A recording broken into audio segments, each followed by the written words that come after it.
Hello everyone, I'm Akriti Dave from New Age Institute of Engineering and Technology.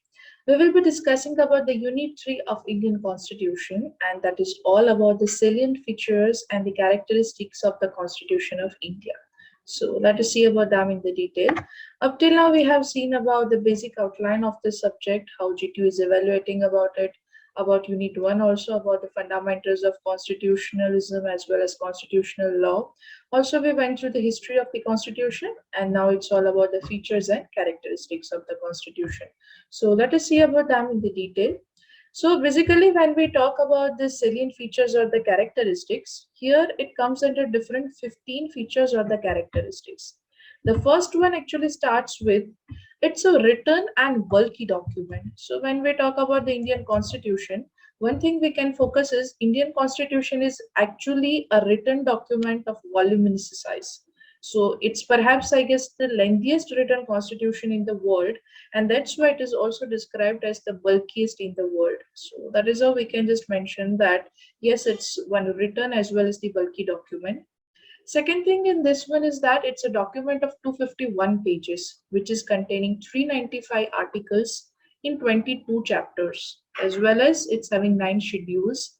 And one reason for its bulkiness is that, unlike the US Constitution, it describes the governmental machinery of the component states. So, 251 page and lengthiest, bulkiest document is all about this Indian Constitution. So, that's why it's written as a written and bulky document. Second one is about this federal policy. So federal policy for the Indian Constitution, it is mentioned like this. Federal policy in the terms that Constitution of India actually doesn't use the term federal state. Okay, instead of that, it says that it's a union of states. That is how it is mentioned. Also, it's a document of 251 pages, okay, which is lengthiest.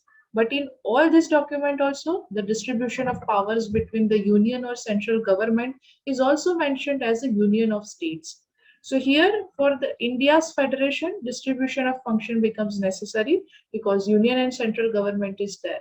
So three lists of power are mentioned in this one in the federal policy, that is union list, state list and concurrent list. And also it has set up a Supreme Court also for this adjudicate for the disputes of powers. So that is how we can just mention that a federal policy, but really it's like a quasi-federal constitution because we are having union of states. So that is its second feature over here. Third one is about the parliamentary system of government. So when we say that it's a parliamentary system of government, so in that India is also having this parliamentary form of democracy, which has been adopted from the British system. So Indian constitution is patterned on this parliamentary model of government, both at the center also and as well as in the state also. So President of India is actually a constitutional ruler like the Queen of the England, which acts on the advice of the Prime Minister and the Cabinet, which are actually responsible for the Lok Sabha, lower chamber of the Indian Parliament. So that is how we are having the parliamentary system of government. In parliamentary democracy, actually, there is a close relationship between the legislature as well as the executive.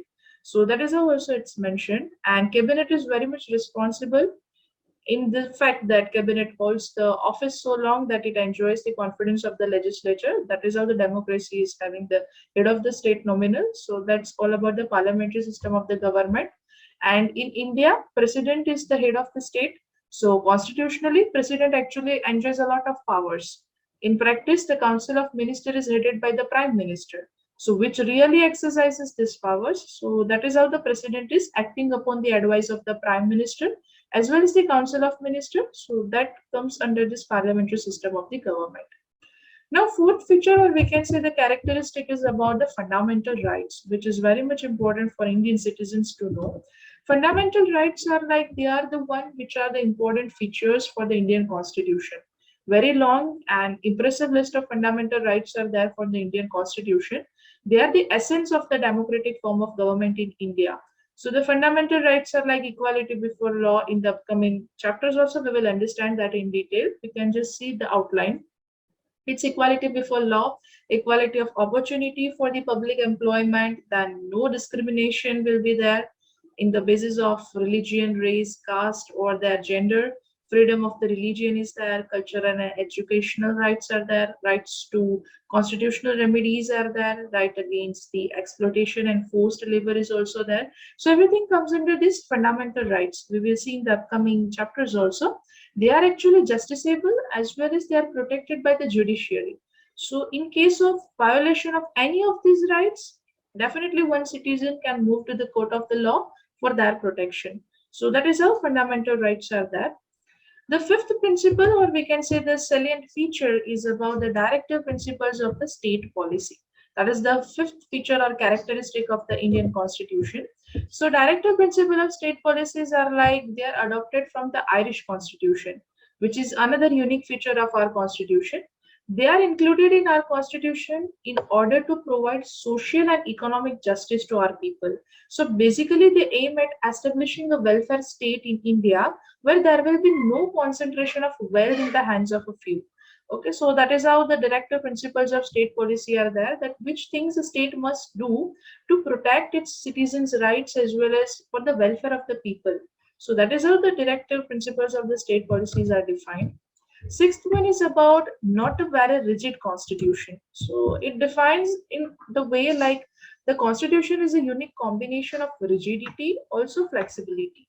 So here the process of the amendment has been deliberately kept, so we can just make it flexible, but the original structure of the constitution must not be replaced. That is the main provision of that. So in some matters, it can be easily amended by two-third majority of members present as well as voting in the parliament. In some matters, it can be like a long process in which it can be temporarily by a resolution. After that, some of the major voting is required. Then it must be passed for the emergency of the president time also. At that time, some of the suspension of powers can also come. So that is how different processes are there. But that's how it's not very rigid also, and it's not very much flexible also. It comes between these two. It's a unique combination of these two. Seventh feature, or we can say the characteristic, is about the independent judiciary, which is very much strong pillar of the Indian Constitution. Here, judiciary is not dependent upon anything. So, Supreme Court of India can declare null and void any executive orders as well as the ordinances if they are found inconsistent with specific provisions. So, Supreme Court is having the extensive original as well as this appellate jurisdiction along with this judicial review. So, that is how it is independent. And also the parliament also extends this court procedures, so they may also limit it. The court's authority is actually intended to be more a barrier to executive. So sometimes if they are behaving in any arbitrary fashion, it can be actually stopped by this Supreme Court. So that is how the independent judiciary is the strongest pillar of the Indian Constitution. Next one is about the single citizenship. So that is also one unique feature of our country.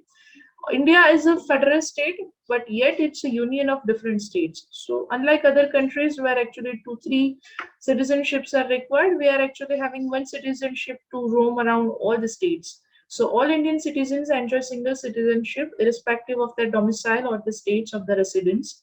So, if they are Indian citizen, that means they are free to move in each place of India, each state or everything. If they are like in Jharkhand, Chhattisgarh, Uttarakhand, or any state, they are citizen of India.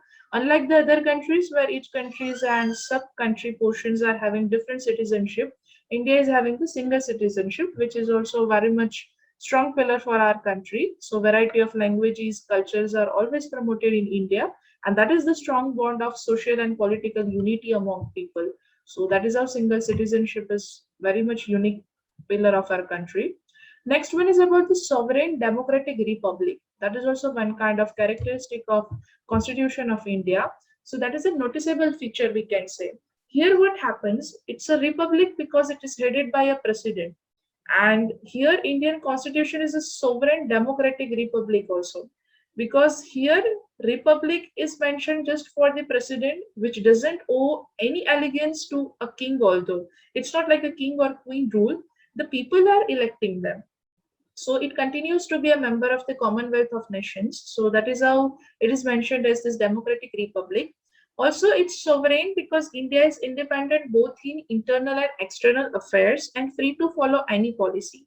So India is democratic because people are having the right to elect, as well as a sovereign because it is internally and externally independent. So that is how it is mentioned here. People are having the right to elect, control, or dismiss the government, and it's all about the sovereign democratic republic. So that's how it's mentioned as a unique feature.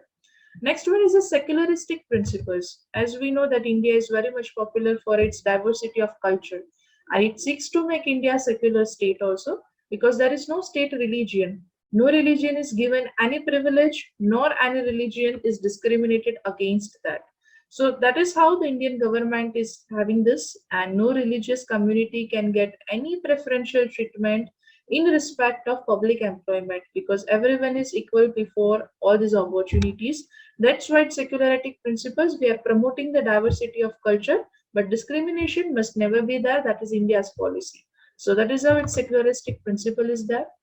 Next one is about the bicameral legislature. So here we can say that why it's bicameral, because in the bicameral it provides for the parliament, which is comprised of two houses. One is Rajya Sabha and second one is the Lok Sabha, the Council of States and the House of People.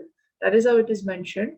So Council of State is actually represented by the states, which are elected by the state legislature for a period for 6 months or years, or they are like for a period of 6 years and more than that also, where one third retiring every after 2 years. So that is how it is mentioned. And also the House of People is directly elected, which is for a period of 5 years.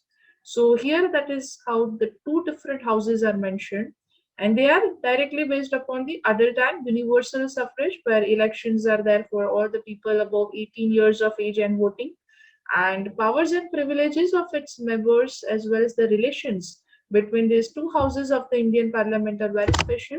So we can say that is how bicameral legislature is there with the Council of State and the House of the People.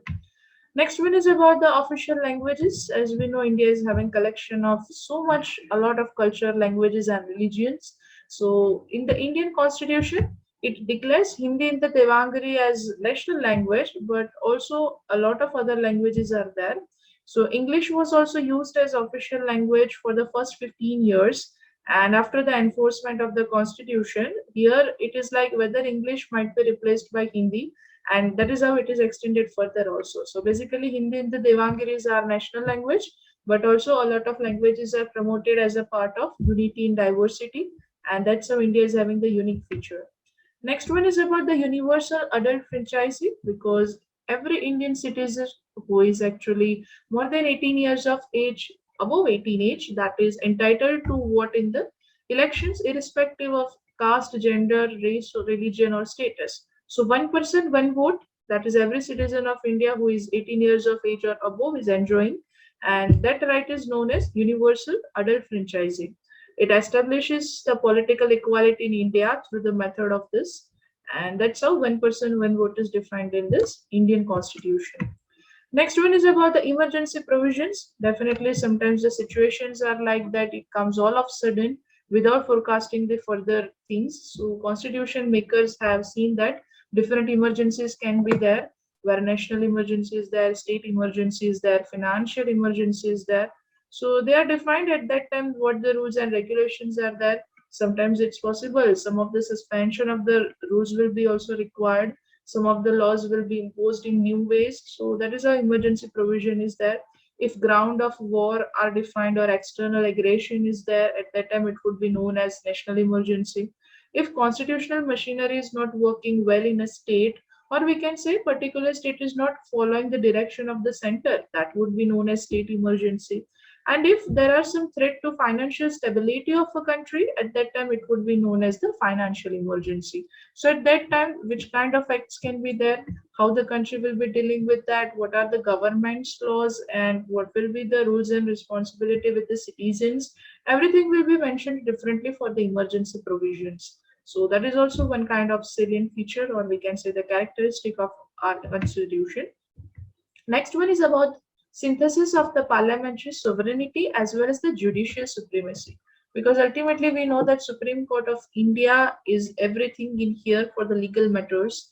So Supreme Court on one hand can actually declare parliamentary laws as unconstitutional also, but on the other hand, Parliament can also amend the major portion of the constitution. So both are actually working in balance with them. No doubt, independent judiciary is there, but also synthesis of parliamentary sovereignty is also there. If one law mentioned by the Supreme Court is defined in such a way which is requiring some of the amendment, that will be done from the parliament. If parliament is doing something which is not well, at that time Supreme Court can declare it as null and void. So that is how, no doubt, they are working independently, but still they are having the synthesis of parliamentary sovereignty as well as the judicial supremacy. So that is how different characteristics, or we can say the salient features of the Indian Constitution are defined. And that's all about this unit 3. In the next session, we will be discussing about the upcoming unit of this Indian Constitution. So thank you so much and see you in the next session.